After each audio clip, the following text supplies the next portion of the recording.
And again, that means that those are the rules. Natural law is the rules. Cosmic spiritual law. They're always the rules. They're always in place. Anarchy is not the absence of rules. Anarchy is the absence of rulers. Understand the distinction. It means there are no masters and no slaves here. We don't have that state. That's why we have slavery, because we don't have anarchy externally. Again, we can flip it over and look at the internal world within a person. That's where there needs to be rulership. That's where you need to be the archon. Within, not externally without trying to rule someone else. You need to rule the kingdom of the self, the kingdom of one. That's what you need to rule. We need 7 billion monarchies. Mon, one, archon, ruler. Mon, archon, from Greek roots, meaning one ruler. Well, if there's one ruler, internally, you are ruling your own house. You are ruling your own kingdom that exists within you. You are ruling your consciousness. You are ruling your thoughts, your emotions, your actions. It's called self-control, the only form of control that is real.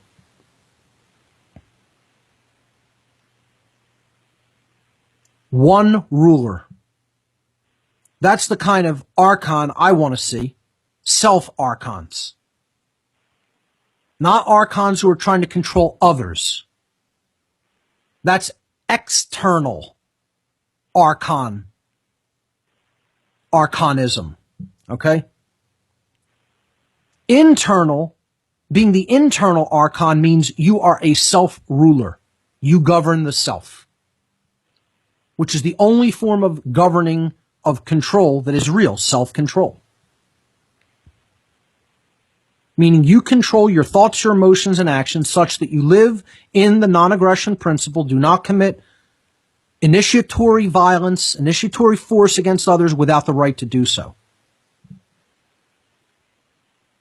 You never have the right to initiate force against others. Do you have a right to defend, to use violence to use force once violence has been conducted against you? Yes, you do. That's retaliatory.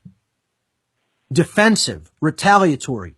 You are responding to something that has already been conducted against you. See, when someone tries to take someone's right to walk unaccosted on the street and to keep their property, okay? I have my wallet in my pocket. That's my property. Whatever's in there is my property. I'm walking down the street. My body is my property. I have the inherent right to keep that property safe and protected and not have it be accosted and put under threat and jeopardy by another person who is going to initiate violence against my will. If I respond to that act of violence when someone comes up, holds a weapon up to me and says, give me your wallet, and I respond to it by taking a gun out of my other pocket and putting a bullet through their head, I did not just commit any violence, folks. That's what you have to understand. Defensive force was used, but that is not violence. We'll pick this up on the other side of the station break. We'll be right back. You're listening to What on Earth is Happening. Don't go anywhere.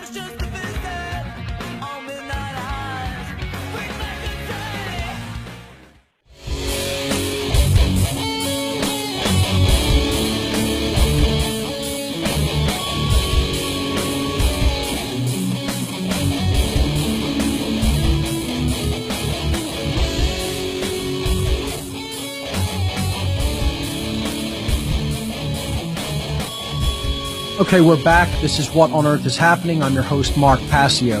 My website, whatonearthishappening.com. We're talking about the inherent right to defend oneself against violence and how that should never be even attempted to be taken away from anybody. Here on the show today, I ended the last part of the show by talking about if you respond to violence with force, that's an inherent right. You don't have to make that choice. You can make a different choice. You could sit there and take it. You could ask the person to stop. But we have to understand that the right is still there to respond with force if that's what we choose to do. Because the person has no right to continue to commit that act. And the one who doesn't wish it to continue because they're being harmed by it has a right to put that act down by whatever amount of force is necessary to put it down, up to and including deadly force. So I had a couple of quotes by Samuel Adams that I read last week, and I want to repeat one of them and break it down a little bit more. And then we're going to go to the phones. Samuel Adams, of course, is who I quoted for this year's Free Your Mind 2 conference. I'm sorry, next year, technically. You know, it's going to be 2012 in about a week and 2 days. This year flew by. It does really seem that time is accelerating. But the quote that I put as the tagline for the Free Your Mind conference next year was by Samuel Adams, and he said that the natural liberty of man is to be free from any superior power on earth, and not to be under the will or legislative authority of man, but only to have the law of nature for his rule. So this expresses anarchy perfectly. There's no superior power over man on the earth. A subset of man does not constitute a superior power, some supernatural entity that holds sway over man, and that man has some sort of obligation to obey. The natural liberty of man is not to be under the will or legislative authority of man, but only to have the law of nature for his rule. Again, no rulers, no masters, but it doesn't mean no rules. It means you will still have the law of nature for your rule. You will still be ruled by that force. And it's those boundary conditions called the laws of nature, cosmic spiritual law, which ultimately governs the conduct of our behavior, the consequences of our behavior, is there as boundary conditions in the universe. It exists. We are bound by it as long as we are in the universe. This is the ultimate lesson that needs to be learned if we're ever going to have a chance at real freedom. And people will say, well, it's not real freedom if you can't break that without consequence. Wrong. It is real freedom. Because no one has the freedom inherently to conduct violence against someone else. And that's really all natural law, the parameters of natural law are saying. You don't have a right to commit violence. You don't have a right to commit wrongdoing. You only have rights to enact that which is one of your rights. That's why it's called a right. You have a right to do that which is right, not to do that which is wrong. Otherwise, it would be called a wrong. You don't have wrongs. Wrongs are done to you or by you. You have rights, which means there are actions that are under your control that you can do that don't cause harm. And that's called a right. And this is what people need to understand quite simply. The distinction, the objective difference, definitive and objective, meaning it's not open to interpretation, it's not open to a like or a dislike or a whim or a preference. It exists inherently in nature. A right exists inherently in nature. A right exists inherently in nature. By definition, it is an action that does not cause harm to another being, period. That's it. If you are coming with coercive force, that's causing harm. That's usurping rights, and you have no right to do it. Samuel Adams, another quote I want to break down is, he said, quote, "The liberties of our country, the freedoms of our civil constitution are worth defending at all hazards." Again, the right to defend freedom. It is our duty to defend them against all attacks.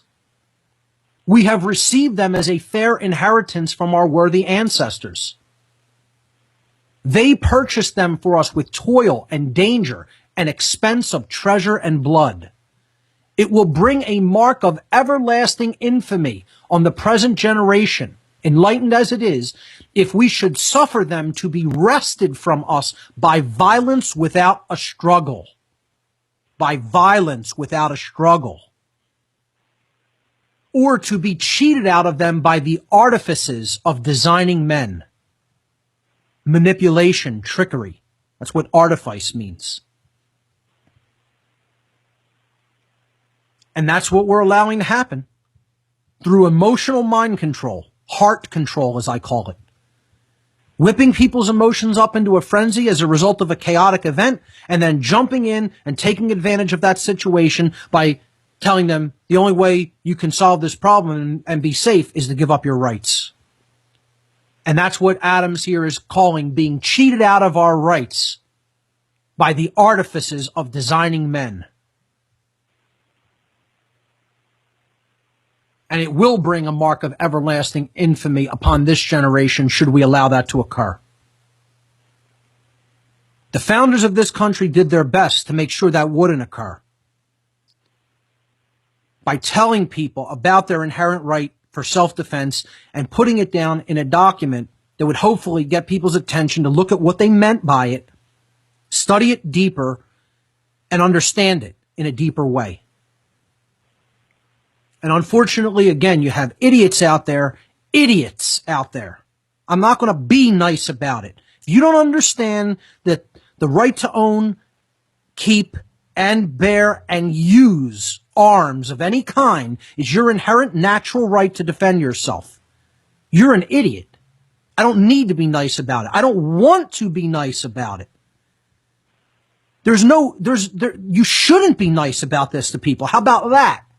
How about we go that far and say, anybody who thinks that shouldn't be treated nicely. You don't deserve to be treated nicely because you are advocating violence. You are advocating that someone else may come and take away my right to defend myself. And again, yes, I'm angry about it. If you're a New Age idiot who thinks that there should never be a time to get angry about anything, please turn the show off and go listen to some guru chanting or meditating in some ashram somewhere. And go wait for the modern day Nazis and the modern day communists to come and take your weapons away from you. Or just take your rights if you don't have weapons. But if that's your definition of what you should do, then I say you're self-loathing. You ultimately hate yourself at some level. That's why this is all taking place anyway, folks. Let's just get right down to it and be honest about it. The reason all of this problem that humanity is going through right now is humanity doesn't have enough self-love. Ultimately, people hate themselves. We have so much self-loathing. And people say, oh no, that's not it. People are too much in ego. Yeah. Well, being rooted in the ego is self-loathing, ultimately. If you don't understand the true self, if you haven't expanded your awareness to understand the true self, you ultimately hate yourself. You can't possibly love yourself because that expanded awareness is true self-love and true self-respect. It's taking another look at who you really are, as opposed to who you think you are or been told that you are from the day you popped out of the womb.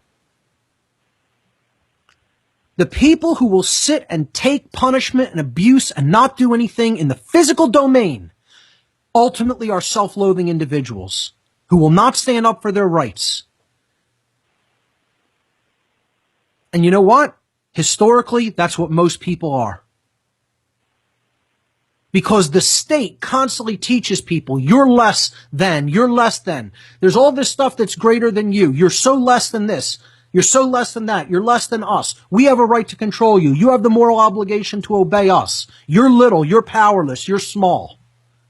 They keep hammering and reinforcing these notions when the reality is we are everything. We are ultimately all powerful. When we stand up, stand in truth, stand in righteousness. Say no to violence. Say no to evil. and exercise our rights, then nothing can stop us. The full force of the universe is behind us, is at our back.